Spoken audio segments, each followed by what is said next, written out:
यावर आता सत्ताधाऱ्यांच्या प्रतिक्रिया समोर येत आहेत। कोकाटे काहीही बोलले असतील तर शेतकऱ्यांची आम्ही सरकारतर्फे क्षमा मागू अशी प्रतिक्रिया मंत्री चंद्रशेखर बावनकुळे यांनी व्यक्त केली आहे। तर सरकारमध्ये काम करत असताना विचारपूर्वक वक्तव्य केलं पाहिजे असं अजितदादा म्हणालेत।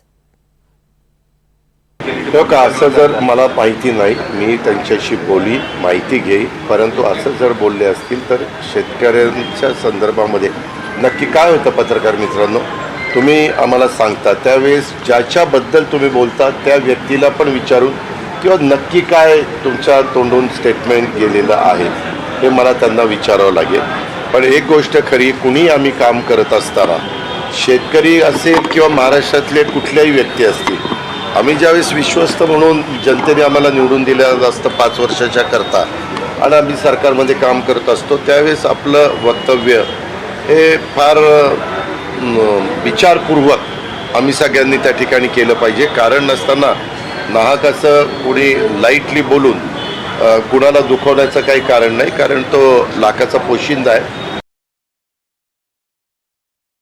कुठल्याही मंत्री महोदयांनी शेतकऱ्याच्या जखमेवर मीठ तोडू नये। शेतकऱ्याचं नुकसान झालं त्यांना नुकसान भरपाई देणे सरकारची जबाबदारी आहे।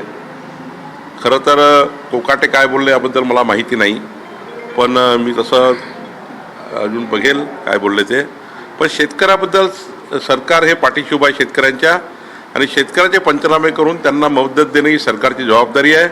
त्या जबाबदारी मी पार पाडू। काही कोकाटेंनी बोलले असतील तर त्याबद्दल सरकार म्हणून शेतकऱ्याची आम्ही क्षमा मागू।